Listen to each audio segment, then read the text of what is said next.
everybody. Welcome to the Cafe of Knowledge. So glad that y'all can join me today. As everyone know, we have finished our inventory chapter. And so I always tell people that y'all are doing a great job, first of all. Appreciate everyone who completed the whole inventory course.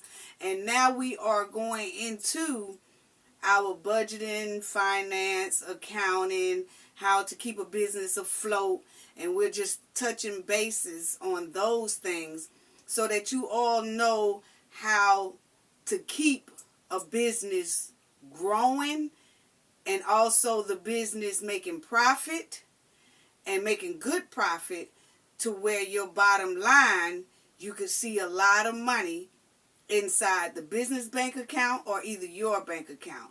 Okay, we are going to go into today about the fraud and inventory fraud and inventory padding. You know, when people try to, it's usually managers or shift leaders or someone who is counting inventory, who inputs inventory inside of the system.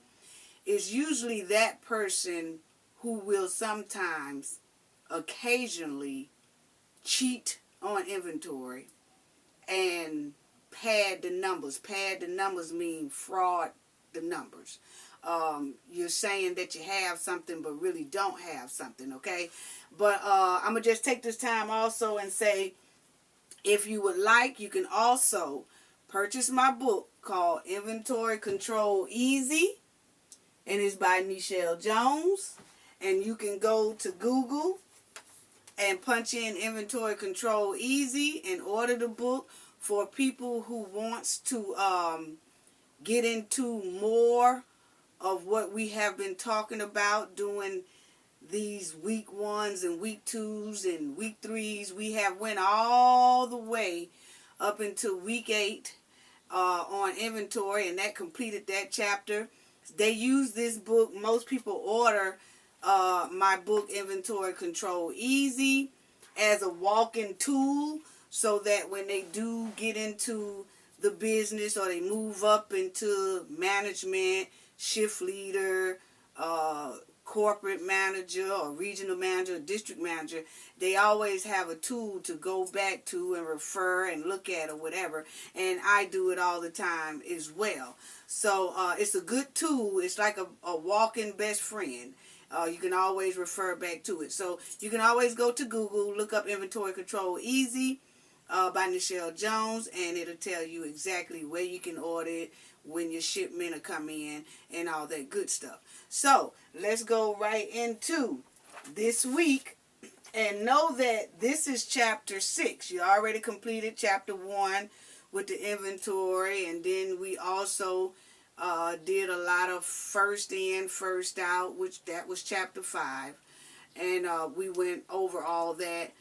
We also did the chapter on just tracking inventory, okay? So now we are on chapter 6, and what chapter 6 is, like I just said, is when you're cheating on inventory, padding, frauding your numbers, okay?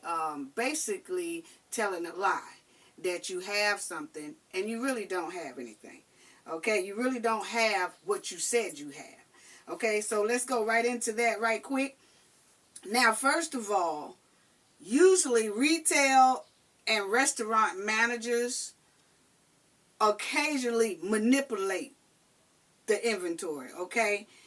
They will manipulate the inventory system to increase what they say they made for that year, or either to increase the amount of money weekly, meaning that they will say that they have something in order to make it look like the business is doing well, and it's actually not. Or they'll do that to make it look like they made a budget or a projected goal, but they really didn't. So let me break that down to you. Usually they do this because they're trying to make a bonus, or they're trying to make an incentive. They're trying to make the goal that they wanted to make. But if the inventory numbers take away from that, and they don't meet that goal, then maybe they won't get that bonus they was looking for, or maybe they won't get that extra money on the check that they was looking for, and maybe it just makes the company look like they're not doing so well. So that's when people go to playing and lying with the numbers and saying they have this and they don't have this, because if they put that they have this, then the sales and the numbers will go up and make it look like that store is doing well, and really that store is not. Okay, so that's what they do. And most people, like I said, who was in this management area of that business, they will also pad and fraud and lie on these numbers because they're trying to save their job. Because if the company is telling them, I need you to make $50 this week, and they don't make $50 this week, and then the next week they say, okay, now we want you to make $50 this week in that store, and then they still don't make $50 a week, then their job becomes in jeopardy, because it makes the business feel like, oh, they're not even trying. I'm just asking them to make $50, and they can't even make $50 in sales this week. Maybe we need to find someone who can.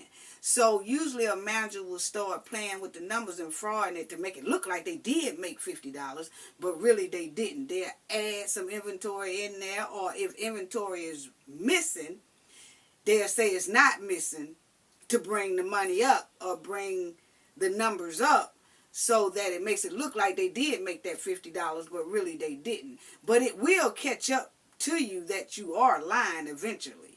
And that's when you're going to still get terminated, either way it go. So you always have a projected goal that a business will ask for you to meet. Or if you are running your own business, you should create a projected goal of how much money you feel or what you need to bring in that store each week. And we will go into that in about 2 weeks from now, about how to set that goal and how to meet that goal. And when you're not meeting that goal, how you just have to take that loss. Okay? Now, let's say I'm going to explain to you a little bit about how that goes. Okay? So let's say that a company, say you're working for a company, or it can really be your own company that you're running, or when you get ready to open up a business. If you're running your own business, let's say this is how it goes, okay? So this is for if you go into a company and you move up to management, or you opening up your own business or whatever.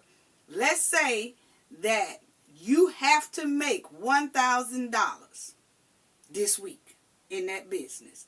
So that means that you done set a goal plan of that, you know what? This store needs to make $1,000 this week.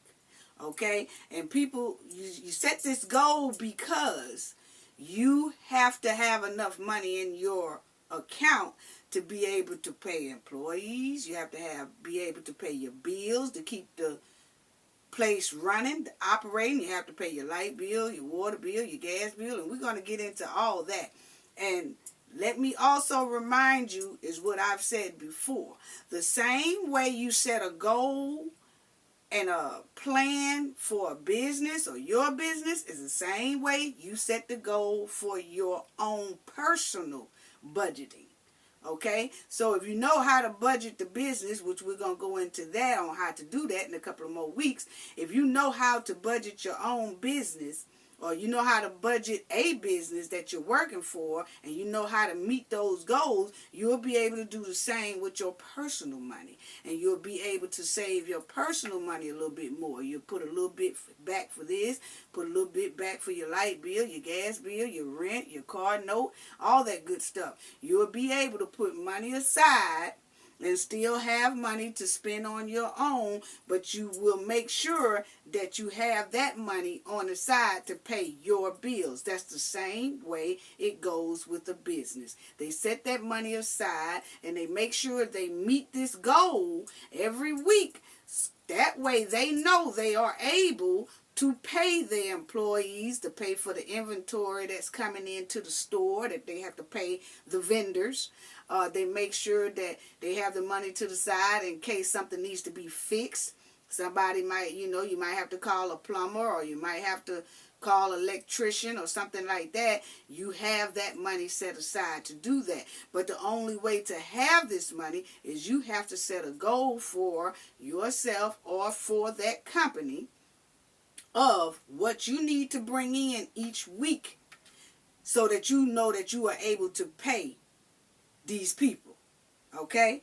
And to have extra money set aside for your business, okay? Now, let's say that you have to pull in $1,000 every week, okay? And you remember we did inventory is 4 weeks in a month. And so each one of those weeks, your store has to make at least $1,000 that week. Okay? Now, let's say that's your goal, $1,000 a week.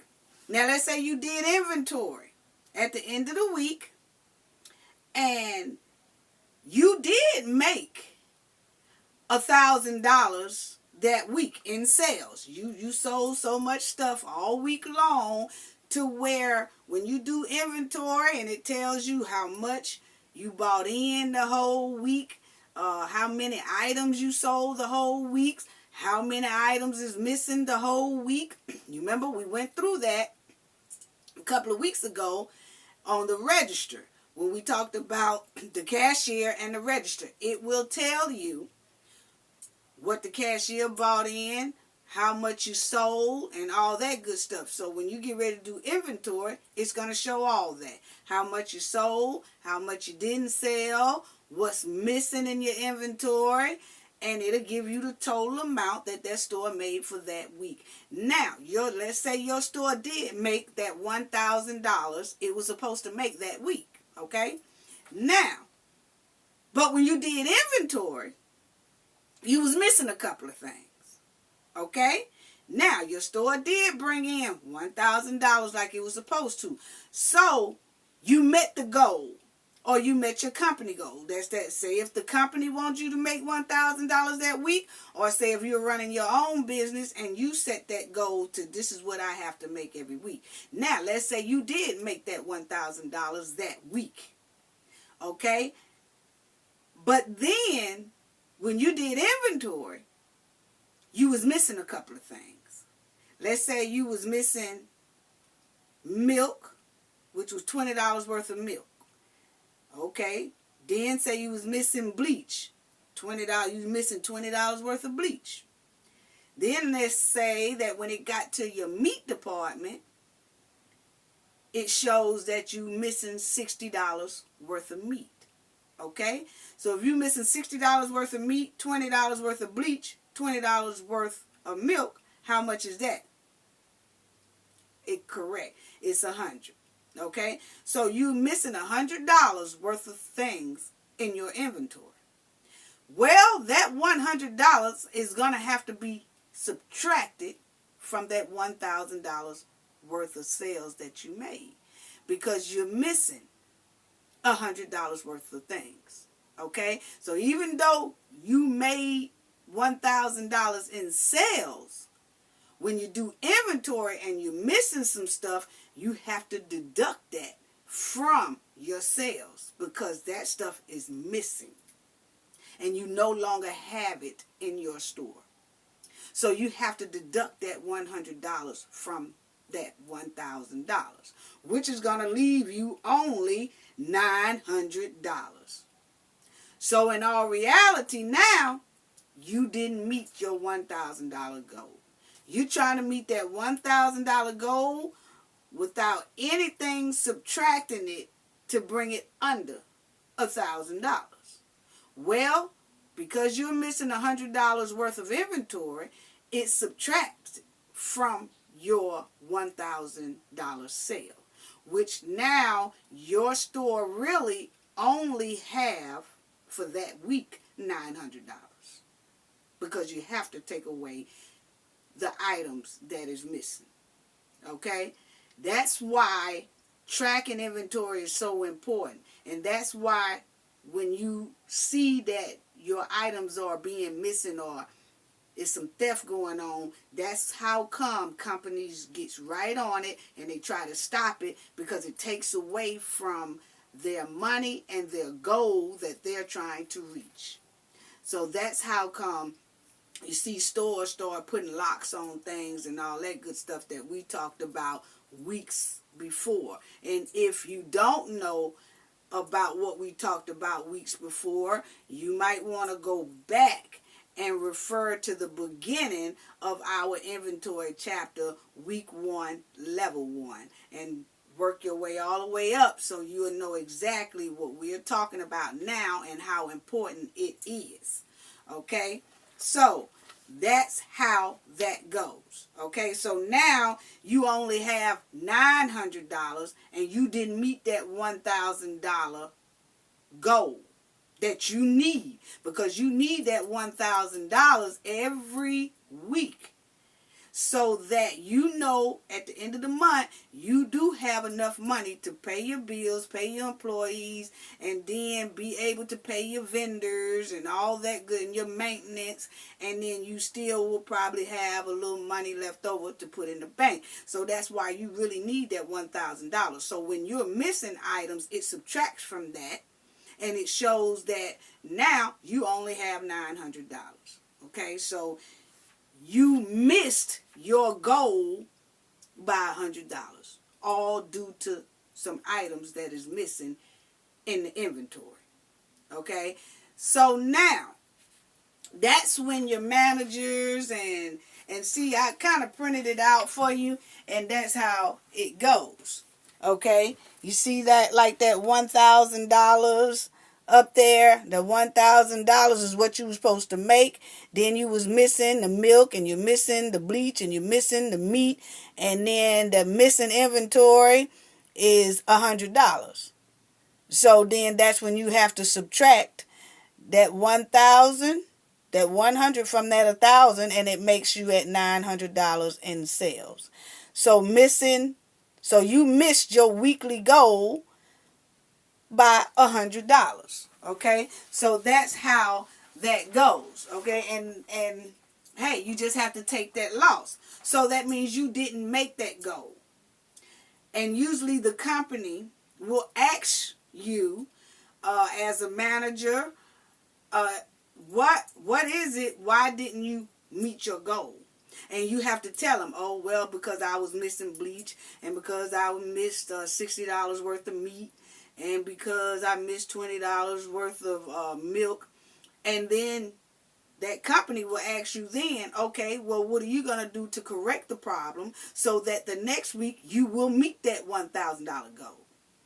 And then that's when you have to put an action plan together in telling them what you're going to do. You might say, oh, we're going to keep track on the milk, or we're going to keep track on the bleach, and we're going to make sure that this doesn't happen. We're going to really follow through. If you have to count bleach every other day. Some people, companies, when they see that an item is missing like that all the time, they will then not just count that item once a week when it's time for inventory. They'll count it twice a week. That way they can catch it right quick. So if you normally do inventory on a Monday, then that Wednesday, they'll just go and count that one specific thing, like bleach or milk and the meat that's missing. They'll count it and see if it's on track.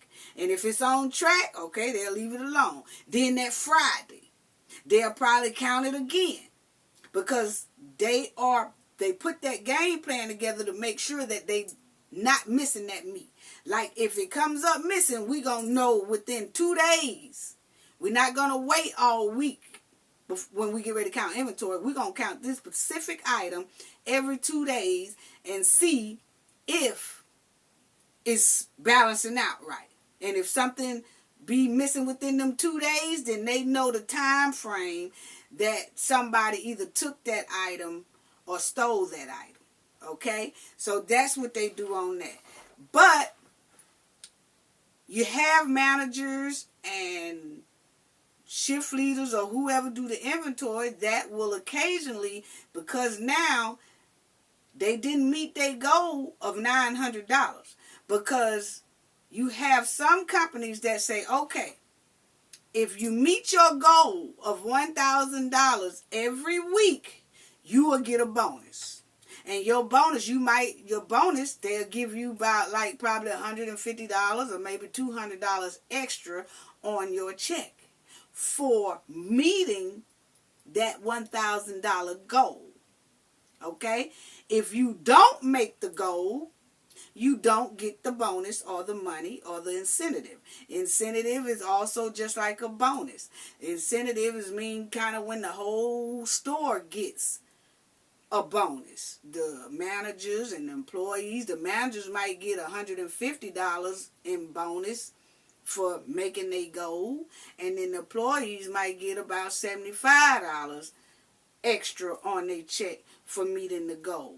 But if you miss that goal, nobody gets a bonus. So that's how come you have some managers who will start lying to make it look like they made the goal just because they want that bonus, or just because they want the store to look like it's doing good, and really it's not.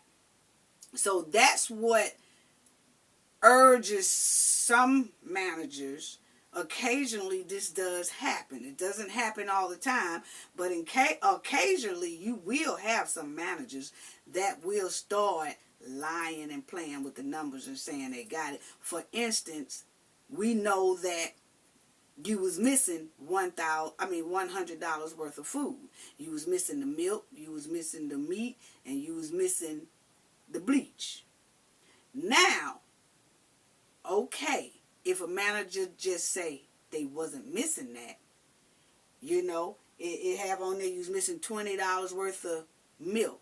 Well, what they'll do is add about 4 or 5 more milks to make it look like the $20 is not missing.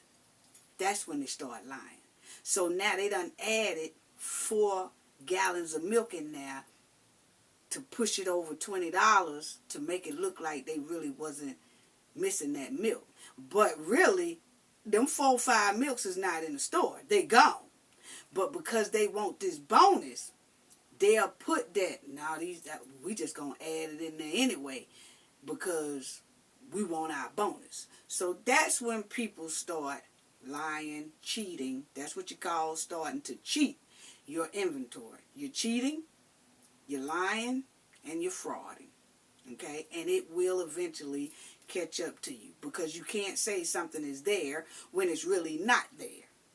Okay? Because eventually, if somebody come in and do an audit, and an audit means if the company feels like, something don't look right, or, maybe they're missing too much stuff, and then all of a sudden it's saying they have the stuff.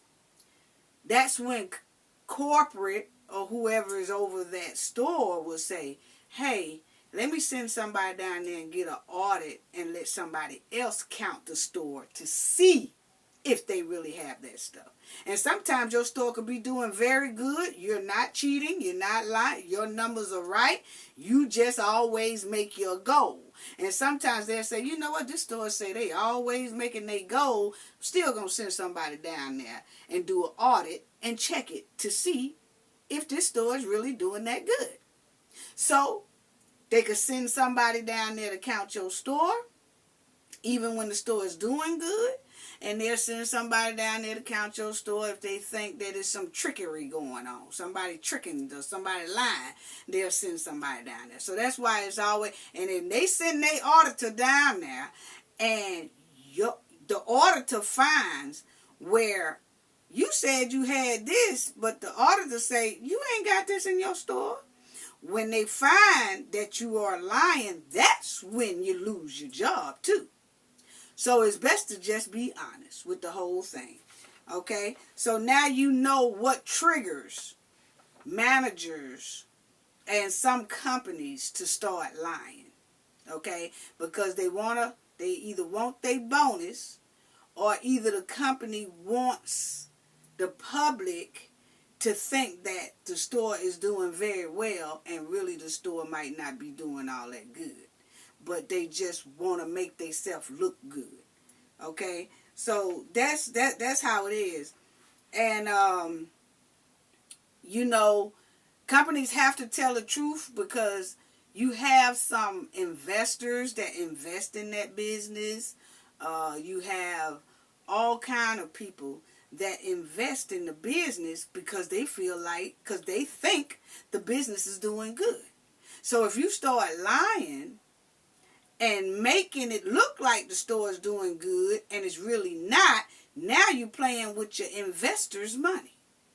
Because the investors are going by your paperwork of you saying, oh yeah, I met this goal. We met this goal this week. We bringing in this type of money this week. And the investors will start putting in more money into the company because they thinking that you're really doing well. And then you're really not doing well. And that's when the company will get into a whole lot of trouble, because they do have a law to protect investors and companies from being misleading, for being misled. If you are saying that your company has this and it goes into public records that this store is doing very well, and really it's not, then that means that that company is misleading the customers and is misleading the investors. And there's some laws out there that will prevent this.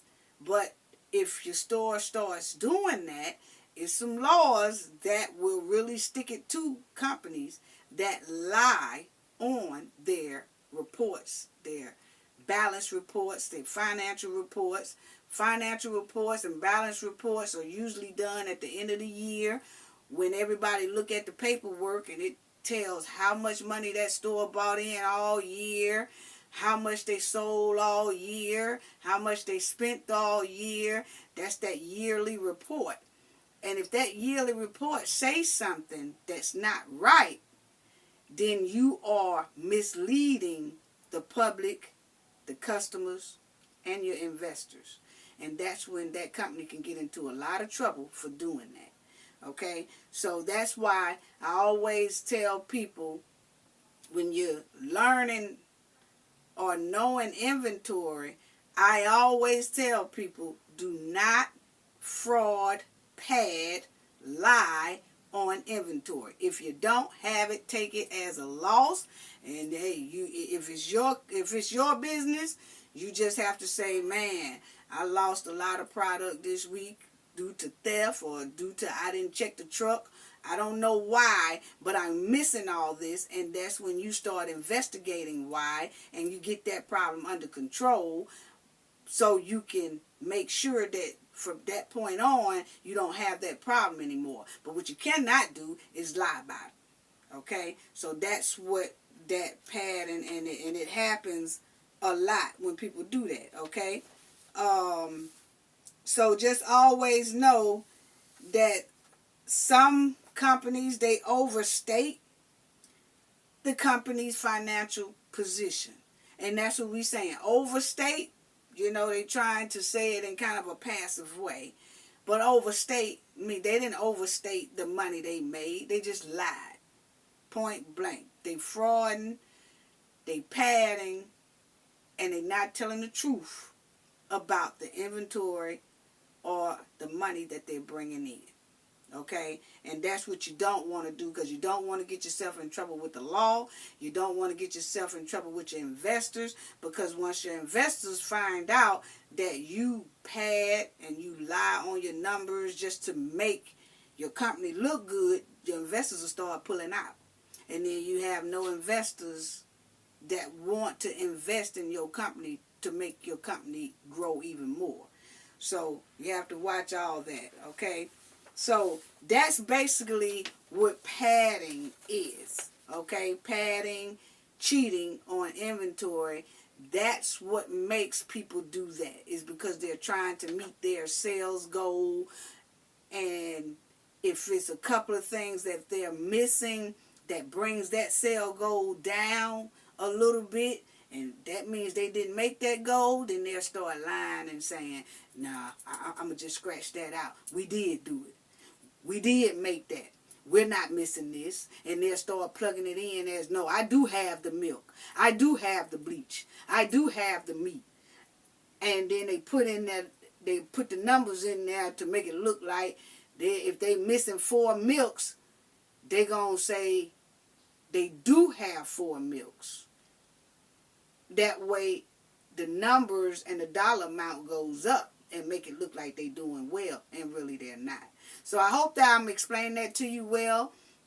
And if you don't understand it quite, just rewind it and listen to it again. Listen to this video again so you will understand what I am talking about, okay? I don't want to keep rehashing the same thing, but I do want you guys that if you done got to this point and you're not quite understanding why and how they do that, just rewind the video and then listen to it again, because I do make it very clear on why they do this and what they're trying to get in order to get that bonus. They are lying so that they can get that bonus, or they can get that extra money on their check, okay?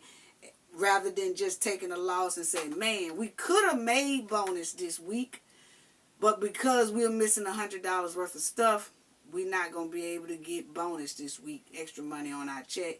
So what we're going to do is make sure that next week we make that, and we gonna keep an eye and track on everything that's missing, because we not going to have those same things missing next week to mess up our bonus. That's the way it should go, you know, but you just got some people that will just do that, okay, because they kind of want bonus all the time.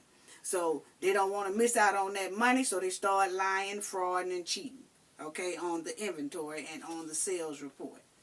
Okay, so some signs that a company is in financial trouble.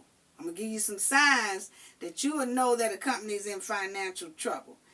And a company that doesn't have the cash to pay its bills, they are in financial trouble.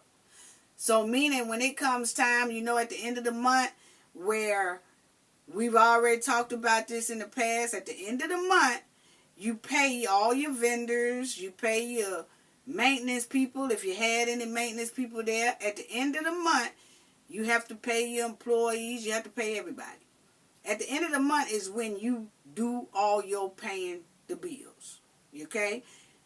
If you look in that bank account and you don't have enough money to pay the bills or the invoices, is what it's called.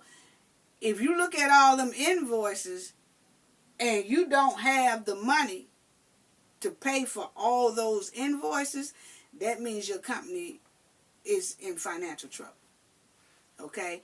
And you got to find a way to pick your business up to where you can start bringing in more sales so you can pay your bills.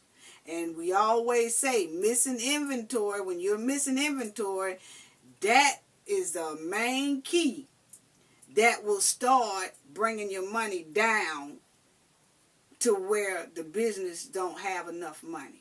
That's why you stop it, track it, find out where the problem is in inventory, and make sure it don't happen no more, because that's money you're losing. And if a person can't take control of their inventory, they will soon not have enough money to keep the business floating and pay their bills, okay? So that's another thing. So that's when you know a business is in financial trouble, is when you look at the end of the month, you go to grab your bills, and you add up all the money that you owe the people for that month, but your bank account don't have enough to pay these people, that's when you know that that business or your business is in financial trouble. Okay, you got to come up with a good game plan to bring your business up. And if you go back and look at the rest of the videos on inventory, it tells you, I explained to you how to boost your business up if your business starts to drop in sales and money. I tell you how to do that. Okay.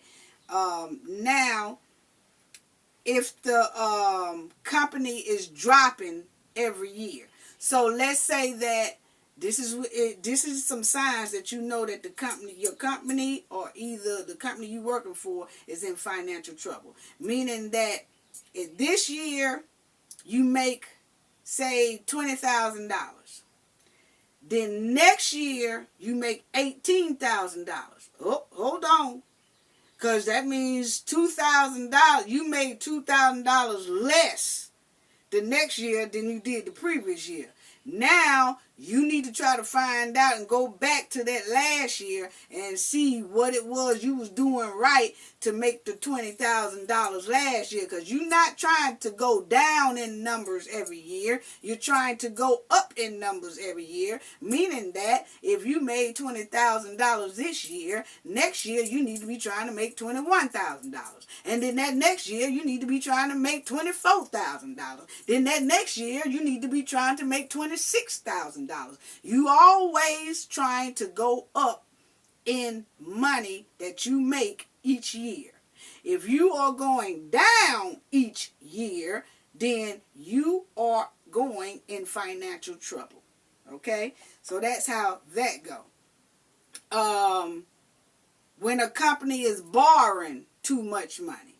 So, like I said, say if you got to the end of the month and you don't have enough money in your account to pay for all these bills, then some companies will go out and borrow the money from a bank or from someone just to pay those bills.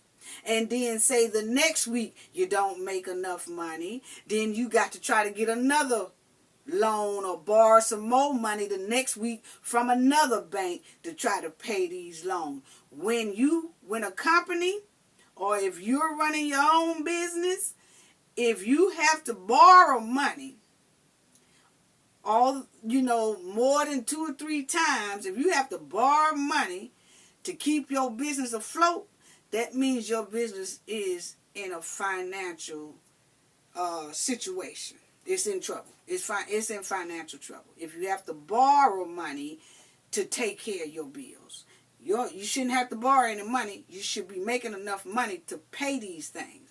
But if you're not, and you have to go out and borrow all the time, you're in financial trouble.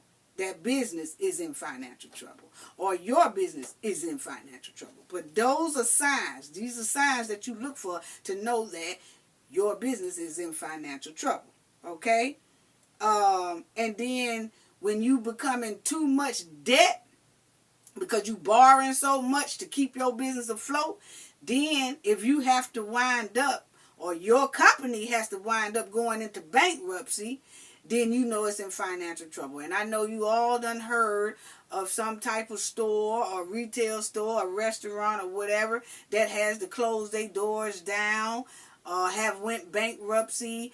That you'll hear it on the news or somewhere, oh, this store is filed for bankruptcy. And then it's not too long after that, about 6-7 months later, you hear that this company is going out of business. Or that company sold their company to someone else to keep them afloat. Okay? So when you hear stuff like that, that means that company was in financial trouble. Okay, so that's another sign that you know a company or your business is in financial trouble. Okay, now when a company inventory is slowing down and it becomes harder to move your products off the shelf. So when you see that your inventory Like, let's say that your inventory usually moving and moving and moving, like you selling a lot of things. And then let's say about a year or two, you're not selling as much as you used to. Like, things on the shelf is just staying on the shelf. Nobody is buying it. And if nobody's buying it, most likely nobody's coming inside the store anymore.